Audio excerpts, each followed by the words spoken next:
Bonjour, ça va bien?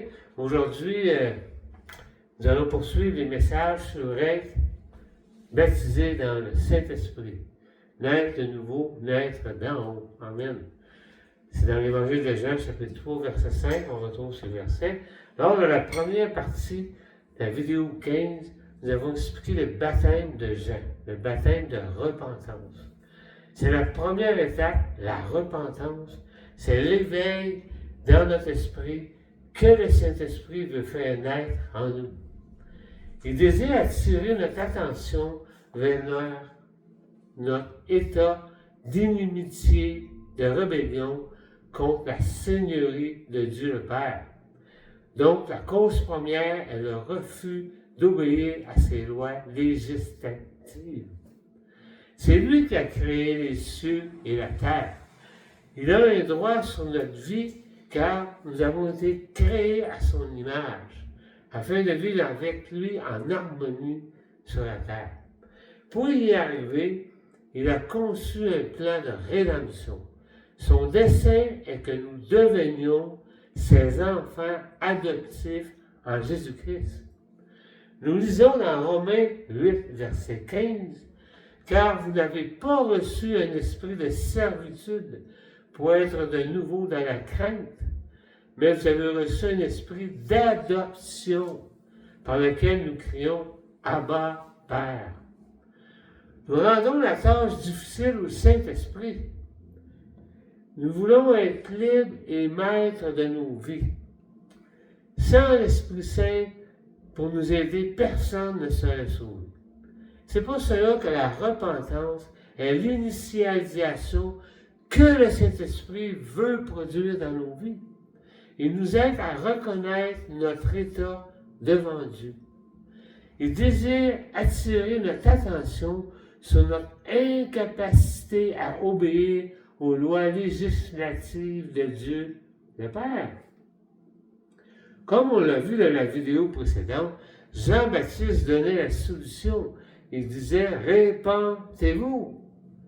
Dans cette étude, je présenterai 3 étapes successives que l'Esprit déclenche en nous lorsque nous le laissons nous enseigner. Pour chaque étape, j'utiliserai le mot baptême qui signifie plonger, submerger. Première initialisation de l'Esprit Saint. Il veut faire naître en nous le baptême de la repentance. L'analogie que j'utilise ici serait la parabole des 4 terres. Tout vient de la parole de Dieu. Les 3 premières terres sont incapables de repentance. Sol dur, sol rocailleux, sol d'épines étouffé par les soucis de la vie, c'est la 4e qui est la bonne terre. L'Esprit Saint veut labourer notre jachère. La jachère est le terrain de notre cœur. Nous verrons dans une vidéo comment produire un réveil qui est de labourer notre jachère, la reconstitution de la fertilité au don du Saint-Esprit dans nos vies. Je me rappelle avec mon père, on ramassait la roche après que la jachère avait été cultivée. Et l'année d'après, je dis à mon père, comment ça se fait qu'il y a encore de la roche? On l'a tout ramassé l'année passée. Mon père disait, c'est parce qu'on a creusé plus creux. Il y en a encore. Donc, les 3 premières terres, en ce moment, il n'y a aucune aptitude à reconnaître le besoin du baptême de repentance. Ce besoin de repentance est essentiel pour recevoir le don de la gratuité de la vie éternelle. Le plan de rédemption de Dieu, devenir ses enfants. Dans un premier temps, comme les 3 premières terres, on peut ignorer l'éveil de notre esprit par le Saint-Esprit afin de garder notre liberté. Donc, on ne veut pas être éveillé par le Saint-Esprit. Et rejeter le cadeau gratuit de l'amour de Dieu. Nous lisons dans Jean 3,16, car Dieu a tant aimé le monde qu'il a donné son Fils unique, afin que quiconque croit en lui ne périsse point, mais qu'il ait la vie éternelle. Il y a deux choses importantes dans ce verset. À la place de quiconque, lis-le en mettant ton nom. Donner son Fils unique afin que Jacques, Daniel, André, Pierre, etc. croient en lui, ne périsse point, mais qu'il ait la vie éternelle. Deuxièmement, lis bien le verset, tu fais le choix entre deux choix. Crois en lui, ne périsse point, mais qu'il ait la vie éternelle. Donc tu fais le choix de périr ou d'avoir la vie éternelle. Accepter le plan de rédemption qui nous est offert gratuitement par le Seigneur, comme Jean-Baptiste disait, allez vers l'agneau, vers Jésus-Christ, l'agneau de Dieu. C'est son œuvre à la croix qui est le miracle de l'expiation. Déclarer juste des pécheurs. Le deuxième baptême de l'expiation, la véritable repentance permet à l'Esprit Saint de te révéler le don gratuit de la grâce de Dieu. Ce que Jésus-Christ a fait pour que tu reçoives le don du Saint-Esprit et que tu sois déclaré juste un coupable. C'est possible avec Dieu. Romains 3, 26. Dieu a démontré sa justice dans le temps présent de manière à être juste, en déclarant juste celui qui a la foi en Jésus-Christ. Deuxième initialisation par le Saint-Esprit. Le plan est la foi en Jésus-Christ par son sacrifice à la croix. Quel est ce plan? Il y a 7 accomplissements de la prophétie dans le miracle du baptême de la rédemption. L'expiation, le sacrifice, la rédemption, le rédempteur, la résurrection, l'ascension. Il est assis à la droite de Dieu. Il y a beaucoup de choses qui s'est passées à la croix. Il faut les découvrir. L'expiation, la plus importante, éteindre ces offenses faites à Dieu, doivent être recouvertes à ses yeux, qu'on soit déclaré juste. Elles doivent être éteintes, disparaître. Le miracle du baptême de l'expiation, c'est que par la foi, tu crois que Jésus-Christ accepte de prendre sur lui toutes tes offenses.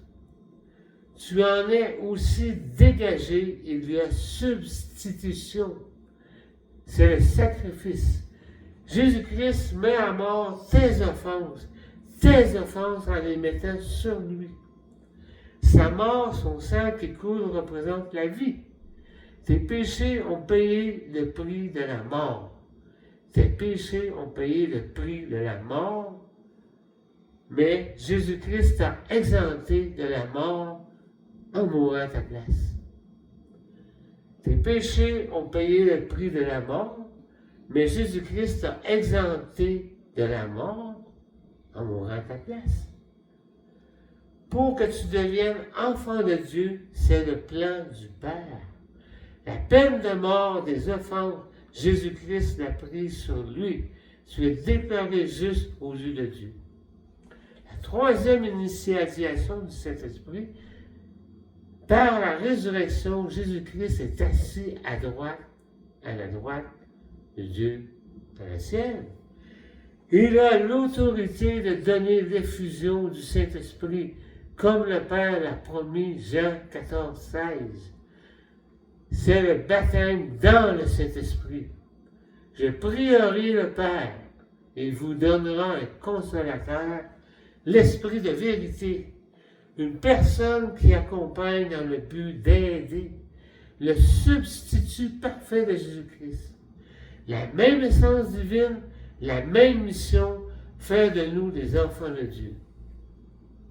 Ce qui est merveilleux dans les transferts du baptême de repentance, qui enclenche le baptême du miracle de l'expiation, et le plonger dans le baptême dans le Saint-Esprit, c'est que Jésus-Christ vit en nous au travers du Saint-Esprit. Jean 17, 26. Je bâtirai mon Église avec les évangéliques. L'Esprit Saint vous enseignera tout ce que je vous ai dit. Il rendra témoignage de moi. Jean 15, 26, 16, 13. Le message est facile à comprendre, mais sans l'Esprit qui agit dans ce monde, pas un seul ne comprendra. Les écrits de la Bible, ce sont des paroles vivantes. Quand on laisse l'Esprit Saint les rendre vivantes en nous, on apprend ces trois baptêmes. Le baptême de la repentance, plongé dans le miracle du baptême de l'expiation et plongé dans le baptême dans le Saint-Esprit. C'est la véritable conversion complète d'un évangélique. Seul l'Esprit Saint peut sauver une personne. Nous devons ouvrir nos Bibles, lire, prier, chercher, s'intéresser, aller rencontrer les évangéliques, chercher une explication. L'Esprit Saint sera présent dans cette recherche. Il se promène sur toute la terre à la recherche des personnes qui veulent savoir. C'est notre rôle, c'est ce qui nous est demandé. Il est donné pour nous enseigner toutes choses, tous les enseignements que Jésus-Christ a donnés et dans les Épîtres. C'est lui qui reçoit l'éveil de la repentance, reçoit le don de la foi, qui croit dans l'œuvre de rédemption que Jésus-Christ a fait pour lui à la croix et il est déclaré juste. Il peut recevoir le don de l'effusion du Saint-Esprit au même titre que les apôtres. C'est un salut du même prix pour tous. Juifs, laïcs, de toute nationalité, de toute langue et de toute religion, ils sont baptisés dans le Saint-Esprit. C'est la troisième étape dans cette transition historique de l'ancienne alliance à la nouvelle alliance. Nous allons voir que c'est le Saint-Esprit qui continue dans son intégralité la nouvelle alliance pour notre salut. La nouvelle alliance rend l'homme et la femme. Tu peux naître de nouveau, naître d'en haut. Jean 3, verset 3. Jean 1, 12. Mais à tous ceux qui l'ont reçu, à ceux qui croient en son nom, elle a donné le pouvoir de devenir enfants de Dieu, lesquels sont nés. Prophétisé dans l'Ancien Testament, Ézéchiel 36, versets 26 et 27. Je vous donnerai un cœur nouveau, et je mettrai en vous un esprit nouveau. Je mettrai mon esprit en vous. Toute la linguistique, la théologie des doctrines et l'homilétique montrent dans l'ensemble des Écritures que c'est le Saint-Esprit qui suscite, contrôle, supervise l'expansion de l'Église. Voici quelques exemples de l'œuvre du Saint-Esprit par le baptême du Saint-Esprit. Les arts de l'Esprit donnent la portion que nous avons besoin. 2 Corinthiens 5, verset 5. Il nous sert d'un sceau, on appartient à Dieu. 2 Corinthiens 1, 22. Scellés, rien ne peut nous séparer du ciel, de la maison de Dieu qui a préparé notre place. Jean 14, 3. Éphésiens 1, 13. Une habitation de Dieu en esprit, la preuve que nous sommes déclarés justes. Habitation de Dieu en esprit dans nos vies. Éphésiens 2, 22. Nous avons accès au Père dans un même esprit. C'est par l'Esprit Saint que nos prières montent plus haut que le plafond. Éphésiens 2, 18. N'éteignez pas le Saint-Esprit, il nous éclaire. N'éteignez pas le Saint-Esprit, il nous éclaire. 1 Thessaloniciens 5, 19. N'attristez pas le Saint-Esprit, il nous donne la joie de la vie chrétienne. C'est un esprit de musique. On joue de la musique, on chante, on a la joie, on se réjouit entre évangéliques. Éphésiens 4, 30. De plus, l'Esprit Saint contrôle toutes les opérations de l'Église. Par conséquent, il est essentiel que les facultés évangéliques, on ne les nomme pas, on les connaît, enseignent comment agit l'œuvre de l'Esprit dans la vie des évangéliques qui croient. Enseigner l'hébreu, enseigner le grec, enseigner l'homilétique. Oui. Premièrement, enseigner comment le Saint-Esprit travaille dans les gens. Les évangéliques sont remplis de l'Esprit Saint participant à la vie de l'Église.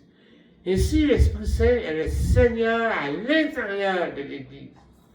Parce que c'est nous qui sommes à l'intérieur de l'Église, avec le Saint-Esprit en nous. Jésus bâtit son Église, il est le Seigneur de l'Église. Matthieu 16, 18, le Saint-Esprit nous aidera à accomplir l'œuvre de Jésus-Christ qui est de bâtir son Église. Le Saint-Esprit est notre aide.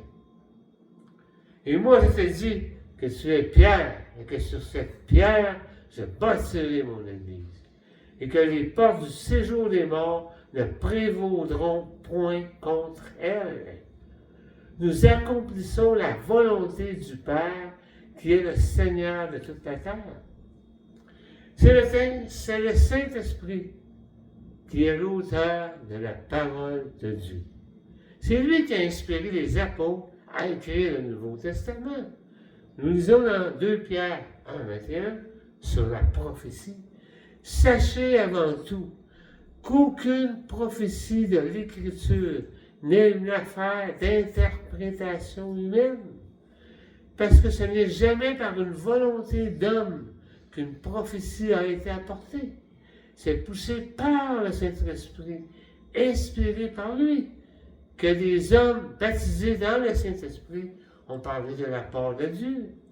Son origine, c'est la source divine de Dieu, de la divinité, soit du Saint-Esprit de Dieu. Nous lisons dans Jean 14, 25, « Je vous ai dit cela pendant que je suis encore avec vous, mais le défenseur, le consolateur, l'Esprit Saint que le Père enverra en mon nom, il vous enseignera toutes choses.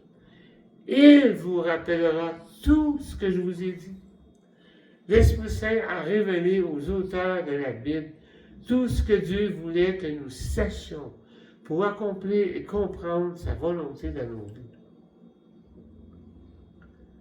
Comme Jésus-Christ est venu au nom du Père accomplir sa volonté, Jean 5,43, le miracle du baptême de l'expiation, l'œuvre est achevée. Le miracle du baptême de l'expiation, l'œuvre de Jésus-Christ à la croix est achevée. De même, l'Esprit Saint viendra au nom de Jésus-Christ à titre de consolateur comme lui a été. Finir l'œuvre inachevée, celle de bâtir son Église. L'œuvre de la croix, de la rédemption, de l'expiation, c'est accompli. Tout est accompli. Nous sommes déclarés justes, nous sommes baptisés dans le Saint-Esprit. Par contre, l'œuvre de bâtir l'Église est inachevée et l'Esprit Saint agira en harmonie parfaite avec les désirs, les desseins de la volonté de Jésus-Christ, bâtir son Église. Accomplir la volonté du Père de nous délivrer des puissances démoniaques, du péché et de la mort, et de faire de nous ses enfants. La volonté de Jésus-Christ est de faire des disciples, partager sa parole et évangéliser. C'est le rôle de l'Esprit Saint de nous rappeler ces paroles inspirées. Elles nous ont été transmises par l'intermédiaire des apôtres. C'est de mettre en lumière l'œuvre de rédemption pour tous les êtres humains. Nous sommes loin pour évangéliser. Vouloir plus d'esprit, c'est vouloir plus évangéliser. Vouloir plus d'esprit, c'est vouloir plus évangéliser. Vouloir plus de dons, c'est pour servir à faire des disciples. Vouloir plus de dons, c'est pour servir à faire des disciples. Avoir plus de puissance, c'est des paroles de puissance pour convaincre les gens du baptême de la repentance et du miracle du baptême de l'expiation du sacrifice à la croix, qui est une œuvre achevée. L'œuvre inachevée, c'est de bâtir l'Église, et Dieu nous a donné cette œuvre à faire. Elle est faite de toutes les nations des disciples, Il est baptisé au nom du Père, du Fils et du Saint-Esprit. La première chose que Pierre a fait en étant baptisé dans le Saint-Esprit, j'ai rien contre le parler en langue. C'est une prédication d'évangélisation. Il enclenche la mission, faire des disciples. Il y a 3000 personnes qui se convertissent. Nous lisons au verset 37, il eut le cœur vivement touché. Il eut le cœur vivement touché. Est-ce que c'est les paroles de Pierre? Non. C'est le Saint-Esprit qui les a touchés. Parce que Pierre a présenté l'Évangile rempli d'esprit en recevant le baptême de l'Esprit Saint. La sanctification dans laquelle, vivant dans la plénitude du Saint-Esprit, il a reçu des dons de prédication. Je vais aux réunions prières dans les églises de ma région. Plusieurs me disent qu'il faut revenir à la Pentecôte. C'est la mode aujourd'hui. Oh là là, il faut revenir à la Pentecôte. Certaines églises prêchent en mettant seulement en face que sur la doctrine. D'autres églises recherchent des manifestations. Pierre, ici, là, dit quoi faire pour revenir à la Pentecôte. Faire la mission que Jésus-Christ a donnée à l'Église, faire des disciples. Jésus-Christ a achevé l'œuvre de la rédemption. Pour y arriver, il faut marcher dans la justification, qui enclenche la sanctification, qui enclenche une vie de plénitude du Saint-Esprit. C'est là que les dons sont opérationnels et efficaces. Les dons sont opérationnels et efficaces quand on enclenche la justification, la sanctification et la plénitude du Saint-Esprit. Là, on va avoir un pouvoir lorsqu'on va parler. Nos paroles vont sortir de notre bouche. Elles vont sortir par le Saint-Esprit, dans la plénitude du Saint-Esprit. L'œuvre de l'évangélisation est inachevée, car elle commence à la Pentecôte avec l'Église et les évangélisés baptisés dans le Saint-Esprit. C'est la voie que l'Église doit suivre jusqu'à la fin, au début de l'Apocalypse. Si nous pensons y arriver en faisant des devoirs religieux, une Église monotone, pas de projet d'évangélisation, nous devons lire les 7 Églises de l'Apocalypse et vivre celle de Philadelphie, la seule que le Seigneur ne reprend pas. Actes 2:17 à 2:38, il conclut: répentez-vous et que chacun de vous soit baptisé au nom de Jésus-Christ pour le pardon des péchés et vous recevrez le don du Saint-Esprit. Nous avons ici les 3 étapes du baptême dans le Saint-Esprit. 1. Premièrement, il faut se repentir, le baptême de repentance. Répentez-vous, c'est ce que Pierre dit. Deuxièmement, Pierre dit: soyez baptisés au nom de Jésus-Christ pour le pardon des péchés. C'est le miracle du baptême de l'expiation. Et vous recevrez le don du Saint-Esprit, recevoir le baptême dans le Saint-Esprit pour bâtir l'Église. Le début de la Pentecôte, c'est le baptême du Saint-Esprit. Naître de nouveau, naître d'en haut, naître d'esprit, Jean 3, 5, 6. Jean et 12, lesquels sont nés, et lesquels 36, 27. Le Père veut que les hommes et les femmes deviennent ses enfants. Amen. Pour y arriver, il faut commencer par la sanctification. Elle nous permet de vivre un état de plénitude dans notre vie. Il est important de rechercher la plénitude de l'Esprit Saint. C'est très important d'enseigner cela dans l'Église. En marchant dans cette plénitude, il nous donnera des dons et des expériences spirituelles qui nous seront accordées spécifiquement et individuellement selon les circonstances. Une expérience d'une personne ne doit pas être une norme dans l'Église. Donc, une expérience de vie enrichissante, un grand amour pour Dieu, donc des prières ferventes et des fruits de l'Esprit spécial. Dans ces études sur être baptisé du Saint-Esprit, nous devons examiner les risques une théologie de l'expérience, préalable à la théologie biblique, dont plusieurs recherches, pour certifier qu'ils ont reçu le baptême dans le Saint-Esprit. Ceux qui veulent une vérité supérieure à l'expérience humaine recherchent une idole. Ainsi, nous allons constater que l'élément de l'expérience ne doit pas devenir une norme à imposer à l'Assemblée, mais plutôt laisser chaque personne vivre ses expériences de la vie chrétienne qui sont une bénédiction du Saint-Esprit.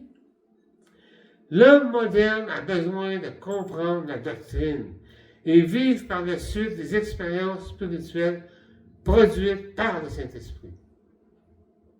La question de société qu'on est aujourd'hui, 2025, 2026, 31, 32, je ne sais pas si on va se rendre à 40, expliquons la culture de l'individualisme expressif. C'est important à comprendre pour notre évangélisation. À quoi ressemble l'homme naturel en 25, 26, 27, 34, le livre certain? On peut se rendre à 40. L'homme naturel moderne dans le sens d'une vie intérieure. Oh. Cherche à être fidèle à lui-même. Dans sa vie intérieure, ça devient la source de vérité.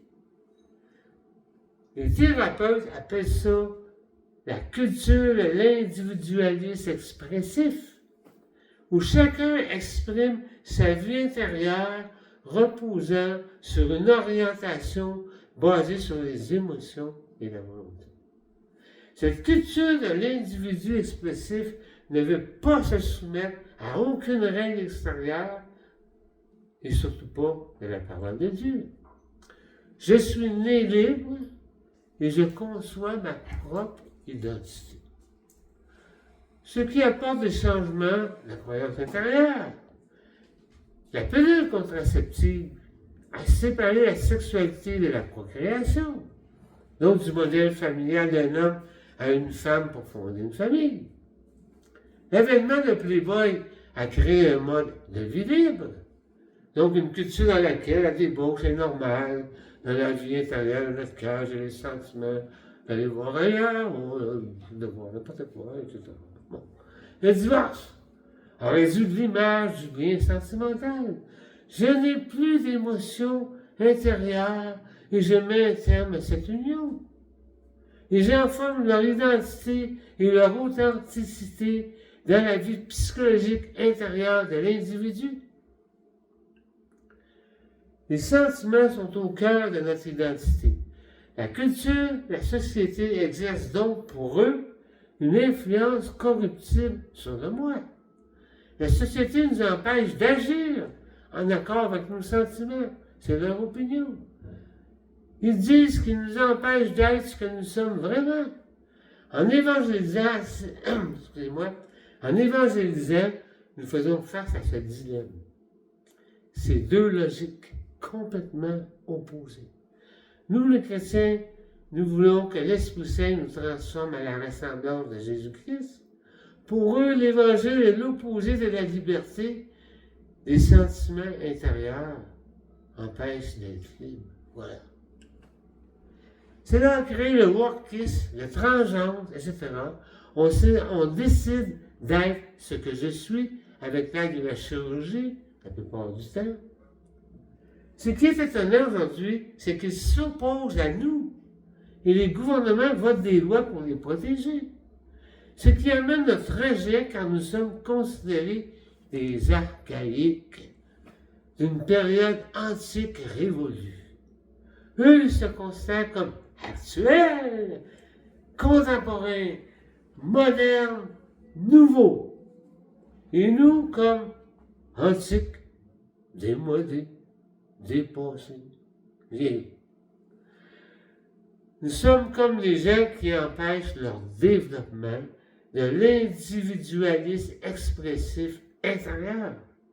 De plus, cela étonne les gens avec la vitesse que cela se propage. L'Église a été confrontée lors de son histoire à ces mouvements contre l'Évangile. Quand il y a eu la réforme, le catholicisme a fait sa réforme. Ensuite, 200 ans plus tard, dans les années 1800, toutes les théories sur l'évolution, Darwin, on descend d'un singe, la Bible n'est pas la parole de Dieu, la création est fixe. Aujourd'hui, tout cela est devenu obsolète. La science a prouvé que c'est pas vrai. Du temps de Constantin, le début initial du catholicisme, comme religion d'État, il a commencé des papes, les œuvres qui assurent le salut. Les apôtres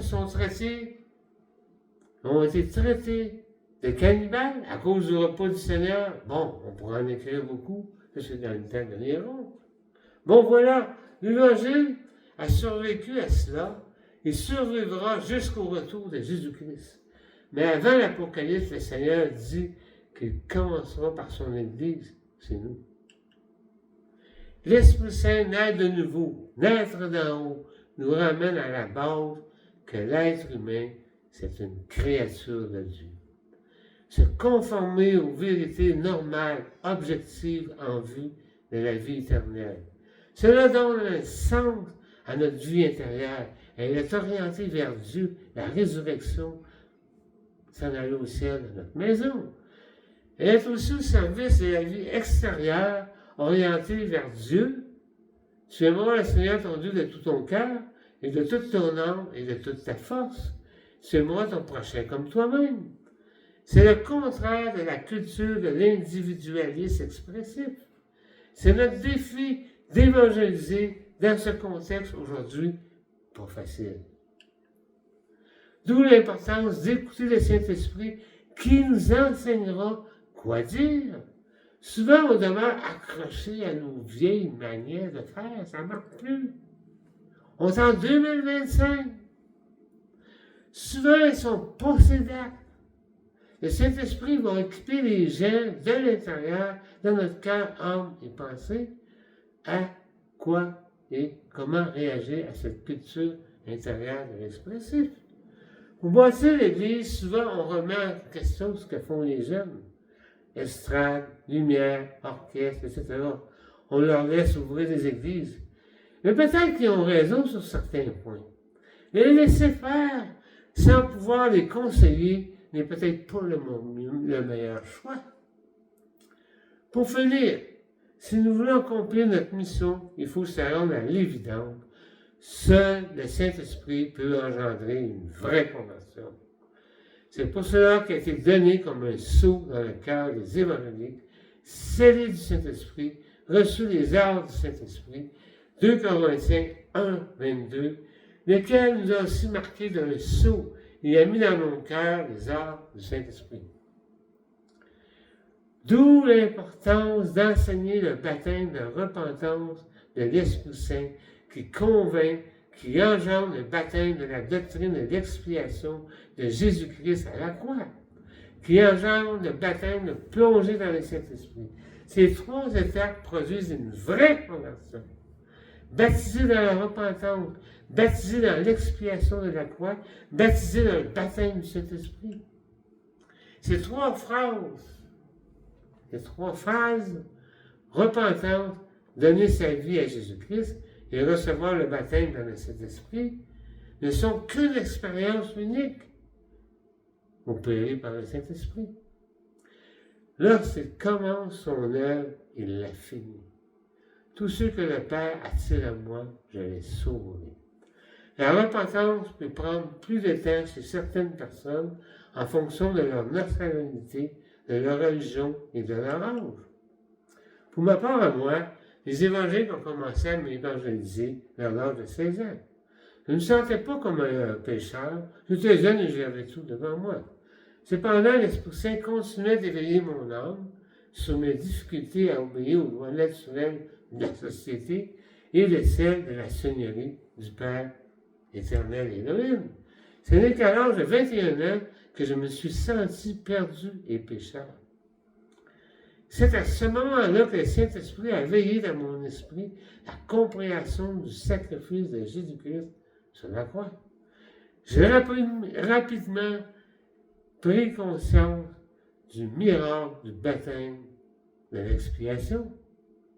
De plus, j'ai été éclairé par le Saint-Esprit car j'étais en quête de vérité. Alors, de consacrer ma vie à Jésus-Christ, de plus, j'ai été également baptisé dans le Saint-Esprit au moment même.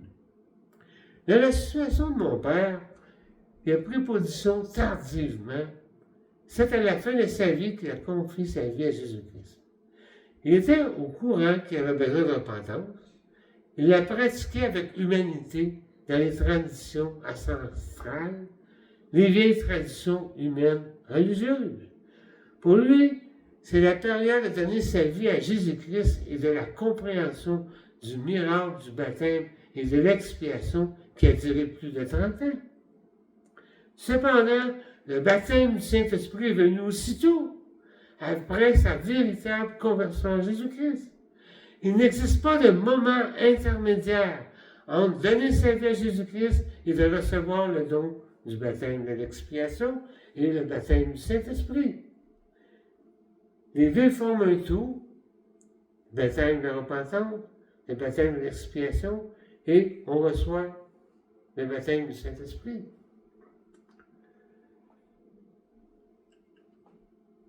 Les dons sont dispensés en pleine plénitude du Saint-Esprit, précédés par la justification et la sanctification. La réalité d'un évangélique est le baptême du Saint-Esprit, c'est-à-dire donner sa vie à Jésus-Christ par la foi, la croyance et la compréhension fournies par le Saint-Esprit du miracle du baptême de l'expiation. En conclusion, la conversion naît de nouveau, la naissance en haut ne peuvent se faire que par la grâce du Saint-Esprit dans la vie d'un homme. Éphésiens 2:8, c'est par la grâce que nous sommes sauvés, par le moyen de la foi, et ça ne vient pas de vous, c'est le don de Dieu. Colossiens 2:14, il a effacé l'acte dont les ordonnances nous condamnaient et qui subsistait contre nous. Il les a détruits en les clouant à la croix. Tite 3:5, il nous a sauvés, non à cause des œuvres de justice que nous aurions faites, mais selon sa miséricorde, par le baptême de régénération et le renouvellement du Saint-Esprit. Avec le baptême dans le Saint-Esprit, la nouvelle vie de la semence incorruptible commence. La sanctification débute aussitôt, car l'Esprit Saint a fait sceller la personne de sa présence. Il fait la régénération des évangéliques en produisant les fruits de l'Esprit. Cette sanctification peut durer plus longtemps chez certaines personnes, ce qui rend passive la plénitude de l'Esprit Saint. Aucun don n'existe. Ton cœur doit être labouré comme une jachère. Chaque domaine de ta vie doit être revu pour révéler ce qui cachait profondément dans ton cœur.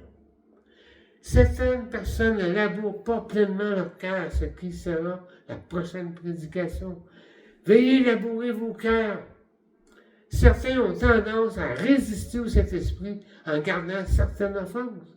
Ils se concentreront sur les devoirs religieux afin de satisfaire leur conscience. Ils ont passé plusieurs années sans avoir trouvé la plénitude de l'Esprit. Quel dommage! Au niveau des devoirs religieux, la vie évangélique est ennuyeuse. Par ailleurs, ils ne reçoivent pas les dons de l'Esprit Saint. Ils ne conduisent personne à une conversion véritable. Il est important d'enseigner aux nouveaux croyants ce qui est important. Les 3 étapes du baptême, repentance, expiation, recevoir l'effusion du Saint-Esprit. Certaines églises ne fournissent que l'enseignement de la doctrine de la repentance et de l'expiation de la croix. On été concentrés sur la prédication de la doctrine. Cela crée une structure organisationnelle stable, mais elle est monotone. Certains dons, comme l'imposition des mains, le parler en langue, ou tous les autres dons, ne seront pas mentionnés. Mais pour d'autres églises, il est enseigné le baptême de la repentance, le concept de l'expiation de la croix, la doctrine du baptême du Saint-Esprit, et suivi de manifestations pour le salut complet. Voyons donc, la doctrine du baptême de l'expiation est complet, déclaré juste, Tout est accompli. Tu reçois la plénitude du Saint-Esprit dans le baptême du Saint-Esprit directement. Ces gens qui recherchent les manifestations dans la sanctification n'atteignent pas un état de plénitude, recherchant les manifestations qui en font un obstacle. Les jachères de leur cœur n'ont pas été labourés comme l'autre Église, qui font les devoirs religieux. La mission du Seigneur inachevée, est due à un déséquilibre dans les évangéliques. Car c'est l'Église qui les charge de l'accomplir. Si nous sommes divisés, nous ne pouvons pas accomplir une mission, une dispute verbale superflue. Nous sommes les évangéliques du Québec. Travaillons ensemble pour des événements pour que l'Esprit Saint puisse bâtir l'Église de Jésus-Christ dans l'intérieur des gens, et Jésus-Christ va bâtir son Église jusqu'à l'Apocalypse. Nous avons besoin de tout le monde pour évangéliser. Nous avons besoin de tous les dons que chacun a reçus. Ce don doit être manifesté. L'Église de l'intérieur doit être soumise au Seigneur du Saint-Esprit. Le Seigneur du Saint-Esprit, c'est une personne. Dans chacune des personnes, pour que le Seigneur Jésus-Christ bâtisse son Église de l'extérieur avec ses personnes de l'intérieur dans la plénitude du Saint-Esprit. Le Père va agréer tout cela pour toutes sortes de bénédictions et de réveil. Les idées données par l'Esprit Saint au peuple ne seront pas disponibles en gardant les membres dans une monotonie, en les gardant les membres assis sur une chaise, en gardant les membres inactifs dans aucun projet. Cela ne nous aidera pas tous ensemble à trouver des plans d'action. L'œuvre de Jésus-Christ est inachevée. L'œuvre de l'expiation est achevée. Tout est accompli. L'œuvre de Jésus-Christ de bâtir l'Église est inachevée. En fin de compte, l'œuvre du baptême, de l'expiation, de la rédemption de Jésus-Christ est achevée. Tandis que l'œuvre d'évangélisation de l'Église commence par le don du baptême du Saint-Esprit, comme on a répété tout au long du message. C'est pour ça que nous allons continuer l'étude du livre des Actes, qui relate les étapes initiales et les caractéristiques de cette œuvre inachevée, en établissant la voie que l'Église doit suivre jusqu'à la fin de l'Apocalypse.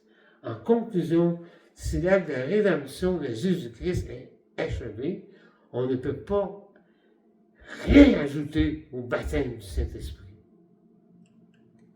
Nous sommes déclarés justes, le baptême du Saint-Esprit vient en nous. L'acte d'expiation est accompli. Il n'y a pas d'autre chose entre les deux qu'on rajoute. Non. Par conséquent, cherchez le Saint-Esprit. Priez-le au nom de Jésus-Christ. Demandez-lui de vous éclairer. Louez le Seigneur pour les merveilles de sa création. Louez l'Éternel pour toutes choses. Recherchez la sanctification. Apprenez à marcher dans la plénitude au quotidien. Ça, c'est pas facile. Voilà une vraie consécration. Être consacré à l'œuvre du Seigneur et de laisser l'Esprit Saint labourer notre jachère, le terrain de notre cœur, enlever les pierres du péché cachées profondément. Marchez dans la sanctification et vous n'accomplirez pas les désirs de la chair. Galates. Ensuite, le summum de la manifestation de la puissance du baptême dans le Saint-Esprit, dans la foi, la consécration, l'humilité, c'est de vivre dans la plénitude du Saint-Esprit à tous les jours. Ça, c'est pas facile. Quotidiennement, malgré les circonstances, Dieu vous bénira. Merci beaucoup. Donc, Jacques, la 16e vidéo. Donc, à la prochaine, on continue sur les actes des apôtres. On va voir les différentes étapes. Donc, la conversion des païens, de Corneille, etc., les Éphésiens. Donc, à la prochaine, n'oubliez pas, il faut chanter. pour chanter, n'oubliez pas. Faites venir un musicien, faites de la musique, puis chantez. À la prochaine, bye.